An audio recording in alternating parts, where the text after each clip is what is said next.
मनमोहन सिंह के कार्यकाल में चंद्रयान-1 ने चांद पर देश का झंडा फहरा दिया। मेरे पहले स्वदेशी सैटेलाइट लॉन्च व्हीकल SLV-3 से। नमस्कार। आज हम आपके समक्ष जो शो प्रस्तुत करने जा रहे हैं वो ध्वनि, प्रकाश और दृश्यों का एक कलात्मक संयोजन है। इस शो को प्रभावी बनाने के लिए हमने कुछ रचनात्मक स्वतंत्रताएं ली हैं और हमें पूर्ण विश्वास है कि आप इस शो का भरपूर आनंद लेंगे। आपसे निवेदन है कि शो के दौरान अपना मोबाइल फोन साइलेंट मोड पे रखें या फिर स्विच ऑफ कर दें। धन्यवाद।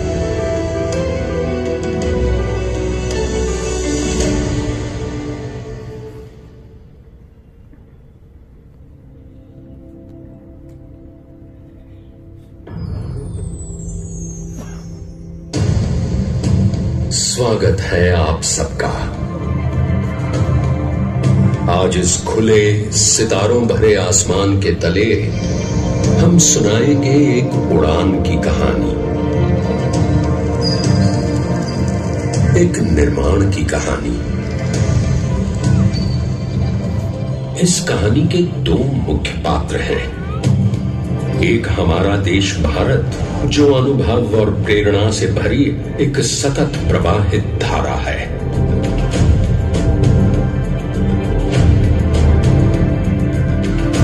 और दूसरी नव्या, जो भारत का कल है, एक उत्सुक, चंचल और जिज्ञासा से भरी देश की बेटी, जो कुछ नया जानना चाहती है।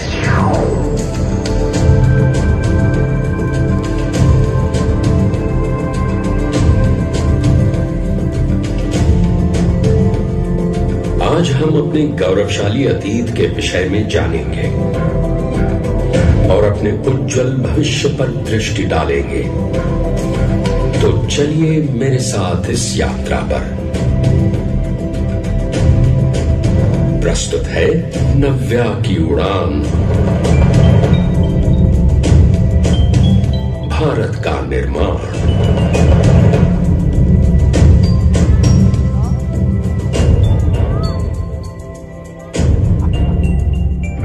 पांचवीं शताब्दी की बात है, जब आर्यभट्ट नामक महान गणितज्ञ ने बताया कि पृथ्वी एक अक्ष पर घूमती है, पर गिरती नहीं। नहीं नव्या, गुरुत्वाकर्षण यानी ग्रेविटी के कारण ऐसा नहीं होता। और इसी पर प्रकाश डालने वाले थे 12वीं शताब्दी में हमारे गणितज्ञ भास्कराचार्य, जिन्होंने गुरुत्वाकर्षण की शक्ति को पहचाना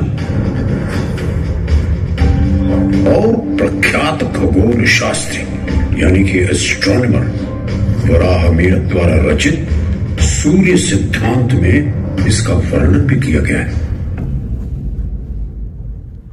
मध्ये सामंतदस्य भूगोलो व्योमनि तिष्ठति बिभ्राणाः परमं शक्तिं ब्रह्मणो धरणात्मिकम्।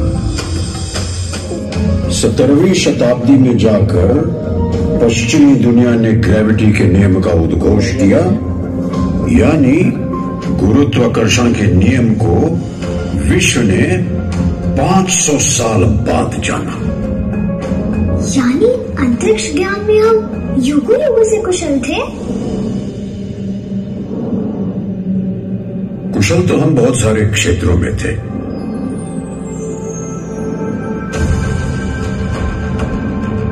शून्य यानी जीरो और दशमलव यानी डेसिमल सिस्टम के जन्मदाता तो हम ही हैं नव्या।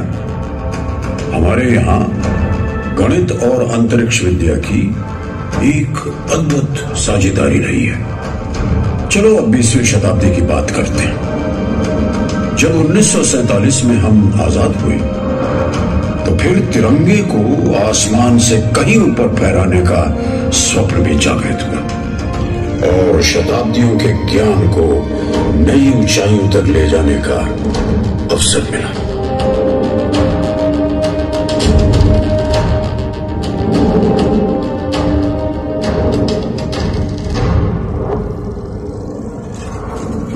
मुझे याद है कि 60 का दशक था। हमारे प्रधानमंत्री थे जवाहरलाल नेहरू, जिनके कार्यकाल में वैज्ञानिक डॉक्टर विक्रम साराभाई तथा डॉक्टर रामानाथन और उनके साथियों की मेहनत से Indian national committee for space research INCOSPAR INCOSPAR का जन्म हुआ। इनकोस्पार? हाँ, जिसका बाद में नाम पड़ा इसरो। इसरो का नाम तो मैंने भी सुना है। जरूर सुना होगा तुमने।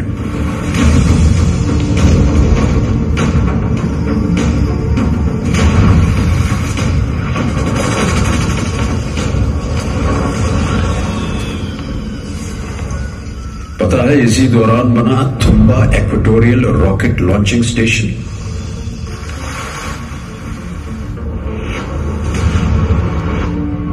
और 1963 में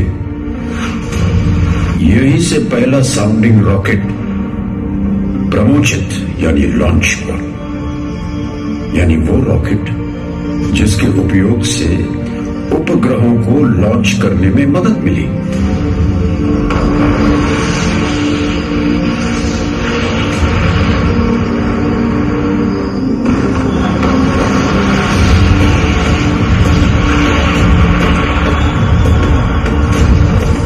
एक छोटा गांव था थुम्बा, जहां नारियल के पेड़ों के खेत में एक रॉकेट लॉन्च पैड बनाया गया था। एक तरफ प्रधानमंत्री लाल बहादुर शास्त्री द्वारा लाई गई हरित क्रांति,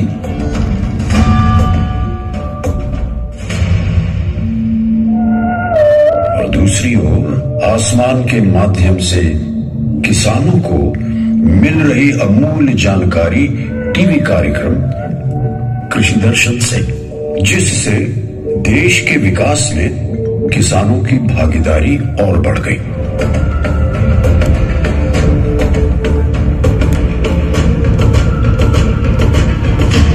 और इसके बाद लॉन्च हुआ भारत में तैयार किया गया पहला उपग्रह आर्यभट्ट।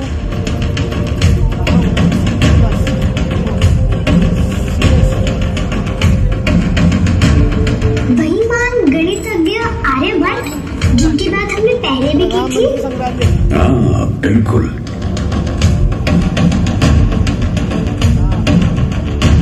और नव्या, 1980 में मेरा नाम एक बार फिर अंतरिक्ष पर लिखा गया, जब प्रतिष्ठित वैज्ञानिक APJ अब्दुल कलाम और अन्य दिग्गज वैज्ञानिकों की मेहनत से मेरे पहले स्वदेशी सैटेलाइट लॉन्च व्हीकल SLV-3 से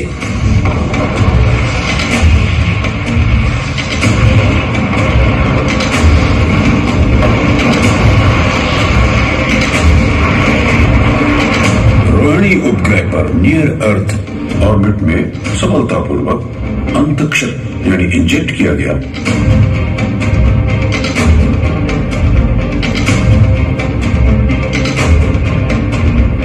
में स्पेस क्लब का एक विशेष सदस्य बन गया। फिर 1984 में आया वो पल जिसने पूरे देश को मंत्रमुग्ध कर दिया। स्क्वाड्रन लीडर राकेश शर्मा, सारे राष्ट्र का ध्यान आपके तरफ है और हम सब आपको बधाई देते हैं। यह एक ऐतिहासिक कदम है। मेरी आशा है कि इससे हमारा देश अंतरिक्ष के प्रति जागरूक होगा। ऊपर से भारत कैसा दिखता है आपको? जी, मैं बगैर किसी झिझक के कह सकता हूँ कि सारे जहां से अच्छा। मैं समझ गई। अंतरिक्ष में कदम रखा एक भारतीय ने। अंतरिक्ष में गूंज रहा था प्रताप भारत का, विश्व भी देख रहा था प्रकाश भारत का। इस सारे जहां से अच्छे देश को अब रोकना संभव था। और 1982 से 1990 के बीच इनसेट 1A, 1B, 1C और 1D का सफल प्रमोशन हुआ। और 1997 में तो जैसे कुछ लम्हों के लिए वक्त ठहर गया।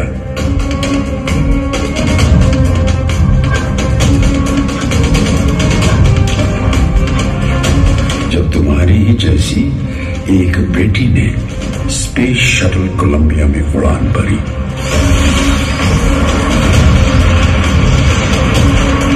और अंतरिक्ष में प्रवेश किया। आज भी हमारे दिलों में कल्पना चावला की निष्ठा, मेहनत और समर्पण की यादें बसी हुई है। मतलब मैं भी एस्ट्रोनॉट बन सकती हूँ? हाँ, एस्ट्रोनॉट भी बन सकती हो और चांद पर भी जा सकती हो।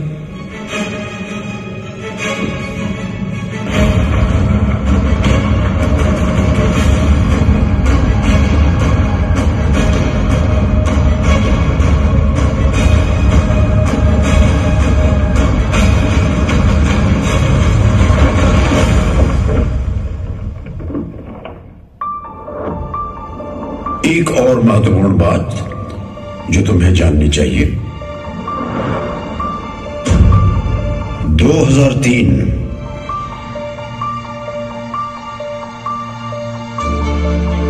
स्वतंत्रता दिवस के दिन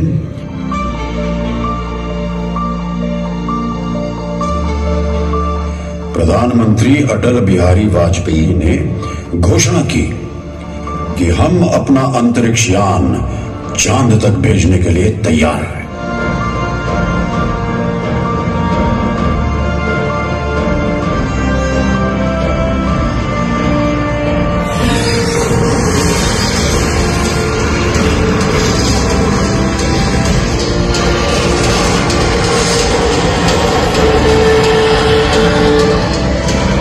मतलब अब यान भी हमारा था?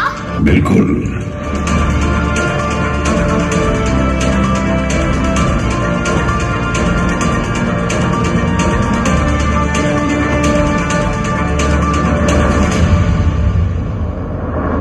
और 2008 अक्टूबर में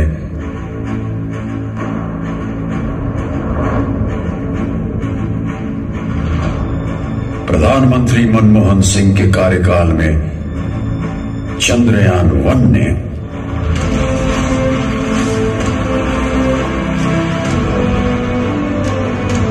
चांद पर देश का झंडा फहरा दिया।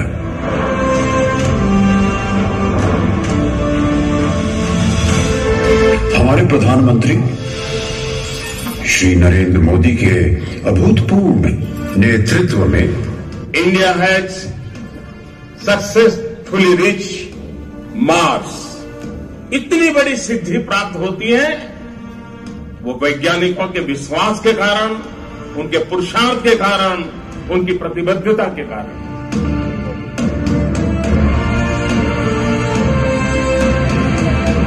अंतरिक्षी उड़ान ने एक अलग ही रफ्तार पकड़ी है।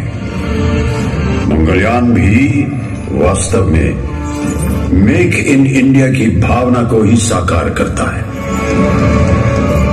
पता है नव्या, 2017 में PSLV के जरिए हमने एक बार में 104 उपग्रह लॉन्च किए।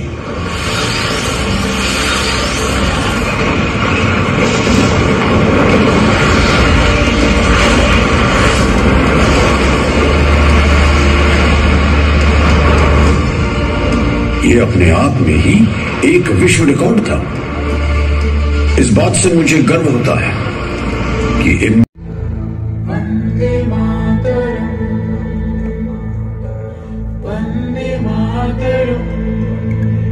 स्वप्न करोड़ों जाग उठे, थी आशा जिसकी हर मन को नए सूर्य का उदय हुआ और धूप मिली हर आंगन को।